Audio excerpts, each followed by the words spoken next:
मित्रों नमस्कार। आज की कहानी है प्रभु के साथ अपना एक नाता। इस कहानी में हम वही देखेंगे कि अगर हम भगवान के साथ अपना नाता जोड़ते हैं तो भगवान हमारे लिए क्या सोचते हैं। एक व्यक्ति था जिसका नाम था ब्रजराज। वो बरसाना के किसी गांव में बरसाना में ही रहता था। उनकी एक बेटी थी, उसका नाम था रतिया। बस यही 2 जन का उनका परिवार था। और ब्रजराज क्या करते थे कि अपने जो दैनिक कार्य थे वो सब पूरे करके बाकी का जो समय था वो रघुनाथ जी के मंदिर में बिताया करते थे, बांके बिहारी के मंदिर में बिताया करते थे। वहाँ पे जो भी संत आते थे उनके साथ बैठना, उनके साथ बातें करना, सत्संग करना, ज्ञान की बातें करना, यही उनका रोज़ का नियम था। बाप बेटी दोनों रहते थे। एक दिन हुआ, एक संत आए थे उस मंदिर में। उन्होंने ब्रजराज जी से कहा कि कल हम नंदगांव जाना चाहते हैं, तो मेरे पास पैसे भी नहीं है कि अगर पैसे होते तो मैं कोई सेवक कर लेता, तो क्या मुझे पहुंचा दोगे वहाँ पे। ब्रजराज ने बोला कि क्यों नहीं, हम ज़रूर पहुंचाएंगे आपको, पर एक काम करना, सुबह जल्दी उठ के तैयार हो जाना, ताकि हम जो जिससे जल्दी जाएं तो जल्दी हम 10 बजे तक वापस आ जाएं, क्योंकि बड़ी धूप हो जाती है, गर्मी का दिन है। तो संत ने बोला कि हम तो 4 बजे ही आपको जगह तैयार मिलेंगे, आप आ जाना। ब्रजराज घर पे आए, अपनी पुत्री से कहा कि कल मुझे नंदगांव जाना है एक संत को लेकर के, तो मेरा इंतज़ार मत करना, मैं आराम से अपने टाइम पे आ जाऊंगा। बेटी बोली ठीक है। और जब सुबह गए मंदिर में तो 4 बजे संत उनको तैयार मिले। फिर वहाँ से संत को लेके निकल पड़े नंदगांव की तरफ। कुछ दूर जाने के बाद संत को सांस फूलने लगी, उनको सांस की बीमारी थी।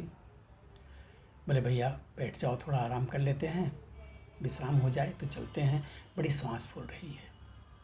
इस तरह से कुछ दूर चलते फिर बैठ जाते, कुछ दूर चलते बैठ जाते, इस तरह से करते करते 11 बजे नंदगांव पहुँच गए। खूब दोपहरी हो गई थी। अब उसी दोपहरी में उनको वापस आना है। संत ने कहा भैया कुछ पानी वानी पी लो, कुछ खा लो, थक गए होंगे, फिर थोड़ी धूप कम हो जाए तब चले जाना, अभी मत जाओ। तो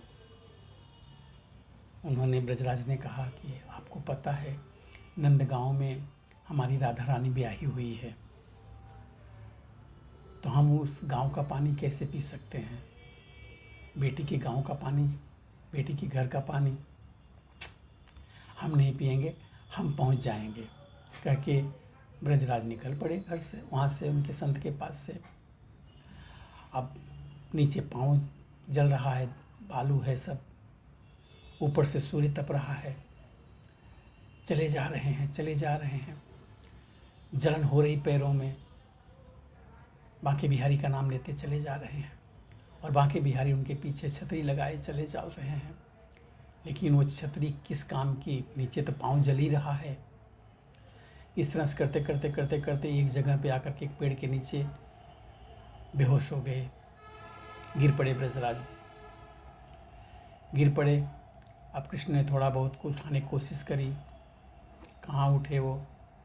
जब बांके बिहारी से नहीं उठे तो वो भागे भागे राधा रानी के पास गए। राधा रानी से कहा, शरारती तो हैं बांके बिहारी, उन्होंने कहा कि अरे चलो, देखो रास्ते में, नंदगांव के रास्ते में तुम्हारे पिताश्री बेहोश पड़े हैं। राधा रानी कहा क्या बात कर रहे हैं, मेरे समझ में नहीं आ रहा, क्या पिताजी बेहोश पड़े हैं। तब उन्होंने पूरी बातें बताई कि इस तरह से है और वहाँ पे वो पड़े हैं। तो राधा रानी चलने लगी। तो बिहारी ने कहा कि अरे ऐसे मत चलो, कुछ खाने पीने की चीज़ें ले लो, भूख से भी परेशान है और जलन भी है पैरों में है। तो बोले ठीक है, और सुनो, वहाँ पे तुम राधा रानी बन के मत जाना, तुम वहाँ पे रतिया बन के जाना।